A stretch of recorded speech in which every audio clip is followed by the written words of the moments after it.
이 사람이 불의의 싹스로 팥을 사고 후에 몸이 곤두박질하여 배가 터져 창자가 다 흘러나온지라. 이 일이 예루살렘에 사는 모든 사람에게 알리어져 그들의 말로는 그 밭을 아겔다마라 하니 이는 피밭이라는 뜻이니라. 새벽이슬 같은 거룩한 기도자 여러분, 주님을 만나는 생명의 역사가 늘 부요해서 여러분의 기도 소리가 날마다 하나님 나라의 영광으로 충만할 수 있기를 소망합니다. 오늘 우리가 읽을 본문 말씀은 요한복음 12장 1절로부터 11절까지의 말씀으로 예수님께서 1장부터 12장까지 증거되었던 7번적인 표적, 죽은 자가 살아나는 역사, 눈먼 자가 고침을 받는 예수님의 역사, 이제 더 이상 예수님을 좌시할 수 없었던 기득권 종교 세력에 예수를 죽이려는 그러한 팽팽한 음모와 계략이 이루어져가는 예수님 생애의 마지막 일주일의 역사를 우리가 지켜보게 될 것입니다. 요한복음을 기준으로 해서 이런 주간의 행적들을 여러 번 살펴보는 것도 도움이 될 것입니다. 주간의 날짜가 공관복음서하고 여러 가지 대립되는 경우들도 있지만 요한복음의 입장에서 말씀을 우선 지켜볼 수 있기를 바랍니다. 나사로를 살리기 위해서 저 요단 계곡에서, 요단 계곡 건너편의 베단이라는 지역에서 예수님께서 이렇게 당대의 사람들이 다니던 길로 베다니 지역까지 올라오셨습니다. 잠시간의 에브라임의 피신을 통하여서 다시 이제 베다니 오심으로써 이제 이 고난주간의 행적이 여기 토요일 예수님의 기름 부은 사건을 통하여서 이루어지게 되고, 이렇게 벳바게를 넘어서 감람산으로 해서 예루살렘으로 들어가는 입성 사건이 1장부터 12장까지 요한복음의 말씀입니다. 13장부터 이제 예수님께서 십자가에 달리는 사건들을 우리가 만나보게 될 것입니다. 오늘 그 배경에 예수님께서 마지막 십자가의 길로 나아가기 전 예수의 죽음과 부활을 상징하는 나사로의 살리는 사건을 통하여 이루신 이 예수님 마지막 표적 사건이 어떻게 전개돼 가는지 그 배경은 유월절을 배경으로 하고 있습니다. 베다니 지역입니다. 나사로를 살린 사건 앞에 향료를 붓는 사건이 오늘 열려지게 됩니다. 우리가 아는 대로 유월절은 구약의 이스라엘 백성이 지키는 구원의 절기입니다. 죽음의 권세를 넘었던, 그래서 죄의 지배 아래 있던 하나님의 백성이 유월절을 통하여 어린 양의 피에 희생을 통하여서 이제 여기 자유 해방의 길로 나왔던 것처럼 요한이 증언하는 그대로 세상 죄를 지고 가는 하나님의 어린 양이라 예수 그리스도의 구원 역사로 열려지는 신구약의 구원의 절기 안에 예수님이 서 계시고, 그런 점에서 우리로 하여금 장엄한 예수님의 십자가의 길을 기억하게 합니다. 살리시는 거죠. 죽으셨으나 예수님께서 이제 십자가에 죽으실 것이지만 그 예수 죽으심을 통하여 하나님이 하시는 일은 그 아들을 살리시는 거죠.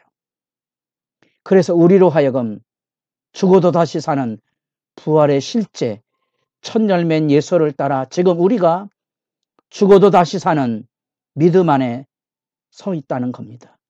우리가 새벽을 깨우는 기도의 자리에 서는 것은 우리가 이 땅에 살아가며 나는 이 땅에 속한 자가 아니고 하나님에 속한 생명의 감동이 있기에, 그 생명의 약동이 있기에 우리는 새벽을 깨우는 기도 자리에 서는 겁니다. 사람을 구원하고 살려야 하고, 나는 사람을 죽이는 악의 지배가 아닌 사람을 살리는 사랑에 섬기는 자로서 서기 위하여 기도하는 것입니다. 그 예수님의 십자가의 죽으심을 지금 향료를 부어서 이제 예수의 죽으심을 준비하고 있는 놀라운 역사, 사건 전개를 우리가 만나보게 됩니다.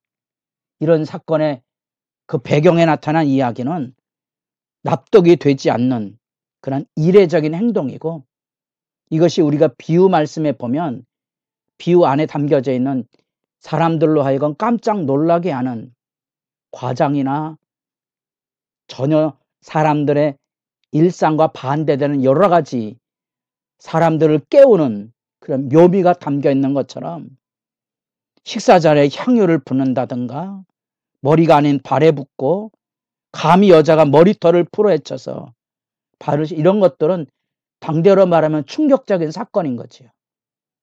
예, 비유의 묘미가 그런 데 있습니다. 이건 비유는 아니고 사건이죠. 사건이 주는 하나님 나라의 메시지가 있습니다. 주목해 볼 만한 사건이죠. 이거는 충격적인 사건이고요. 그래서 그 안에 여러 가지 상징적인 의미들이 담겨져 있습니다. 향유는 원래 죽은 사람을 준비하는 것에 부어진 거죠. 이제 그 사건이 나올 거고요. 향유는 머리에 붓는데 이 발에 대한 얘기를 하고 있습니다. 왜냐하면 예수님께서 걸어가실 십자가의 여정을 예고하고 있는 모습이기 때문에 그렇죠. 여기 나드산이라는 표현은 이게 얼마나 소중한지, 당대에 수입으로 된 인도에서 난 굉장히 비싼 수입의 향유고, 그 가치를 가룟 유다는 벌써 돈독이 오른 사람이기 때문에 감질하고 있는 거죠. 300데나리온이라고 알고 있습니다. 그래서 이 여인은, 마리아는 발 앞에 엎드려서 눈물로써 하나님 앞에, 예수님 앞에 쏟았던 11장에 변하여서 이제 여기는 경배의 자리로 향유를 붓고 자기 머리털로 그 발을 닦는 깊은 존경과 자기 낮음의 실제를 보여줍니다. 이 양이 우리가 흔히 알고 있는 음료수의 작은 캔 한 정도의 양의 분량이 되겠죠. 그 당대로 보면 그 소중한 향유를 나도 한 근이라고 표현한 이 분량이 바로 그 정도 됩니다. 약 325g으로 되어지는, 쏟아붓는 거죠. 이렇게 자기의 어떠면 삶의 모든 것을 쏟아부어서 예수님께 존경과 낮아짐을 표시하고 감사를 드러내고 헌신을 드러내는 반면에, 예수님의 사역의 중심, 재정을 관리하는 이 가룟 유다는 그것을 공금을 도적질하는 그런 양태를 벗어나지 못하고 거룩한 이야기로 자기 죄를 가립니다. 그 300데나리온이나 되는 이 가치를 가난한 자들에게 나누어줬다면 얼마나 복될 건가. 예수님보다 거룩한 말씀을 하고 있죠. 그러나 그는 돈을 사랑했지 예수님을 사랑한 것이 아니거든요. 그는 불과 은 30, 120데나리온에 예수를 팔지 않습니까? 여러분이 무슨 생각을 합니까? 언제나 주님의 사역 앞에 마리아의 양녀와 가룟 유다의 비난을 대비해서 울림으로 들으십시오. 우리가 믿음의 현장 안에서 일을 하다 보면 언제나 이 양편의 울림들을 만나게 될 것입니다. 주님의 선한 사역은 언제나 비방이 이루어지게 됩니다. 감수하셔야 될 것이고요. 그 안에 담겨져 있는 거짓 의로움을 분별할 수 있어야 됩니다. 그것에 대해 예수님은 따끔하게 정리를 해줍니다. 이 마리아의 행한 이 일들은 자기의 죽음을 준비한 것이라고 의미를 밝혀줍니다. 마리아가 예수님의 죽으심을 준비한 게 아니고 예수님의 입장에선 이 놀라운 헌신의 사역이 자기의 죽음을 준비하는 아름다운 사역임을 제자들에게 일깨워 주고 있고, 가룟 유다가 가난한 자에 대한 얘기를 하니까 가난한 자들은 언제나 너희와 함께 있다. 가난한 자의 돌봄의 사역은 언제나 우리가 할 수 있는 거지요. 그러나 예수님이 이제 십자가의 길을 가게 됩니다. 그 준비하고 있는 이 마리아의 거룩한 헌신을 비난하는 이 제자의 모습은 11장에 나타난 자기들의 기득권을 위하여 한 사람을 죽여 없애려는 악의에 찬 사내들인 공의 모습과 별다름이 없는 악의 실제의 모습이죠. 많은 사람들이 예수뿐 아니라 실제로 살아난 나사로를 보기 위해 모였는데 10절에 대제사장들이 나사로까지 죽이려고 모의했다. 무서운 악의 음모죠. 나사로 때문에 많은 유대인들이 가서 예수를 믿음이라라. 이 간다는 말이 굉장히 강조적인 용어인데 요한복음의 곳곳에서 예수님께서 아버지께로 간다는 그 말입니다. 그래 독특한 의미를 가지고 있는 말이죠. 동그라미 해놓으시고 그 안에 담겨져 있는 함의가 있다는 사실을 기억하시게 되고요. 이 동일한 말씀이 11장 44절에 나사로를 하여금 풀어 다니게 하라. 자유에 대한 얘기가 그 안에도 담겨져 있는 그런 용례입니다. 우리는 이 말씀 안에서 예수님의 생애 절정에 이제 한 주간을 시작합니다. 구원의 절기.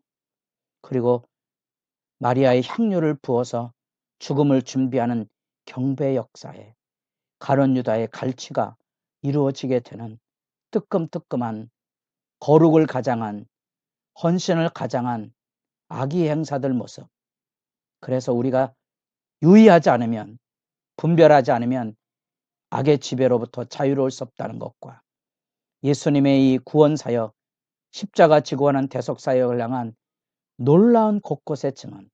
우리가 어제는 대제사장의 입을 통하여 아기의 찬말을 통하여 구원의 진리가 증거되는 것처럼 이 마리아 향료를 통하여 주님의 십자가가 지금 준비되고 있다는 장엄한 예수 그리스도의 증언을 우리가 듣게 됩니다. 아, 하루하루 살아가는 일, 내 말과 행동이 그저 값없는 쇠털 같은 날의 흘러감이 아니고 매일의 일상이 우리들에게 소중한 의미와 가치가 있다는 사실을 기억하시고 주의 십자가 부활의 영광을 기억하고 말씀을 읽어가는 여러분의 삶 안에 매일의 일상이 하나님 앞에 소중한 영생의 기쁨이 충만한 삶이 열려지도록 여러분의 기도가 새로워지기를 소망합니다.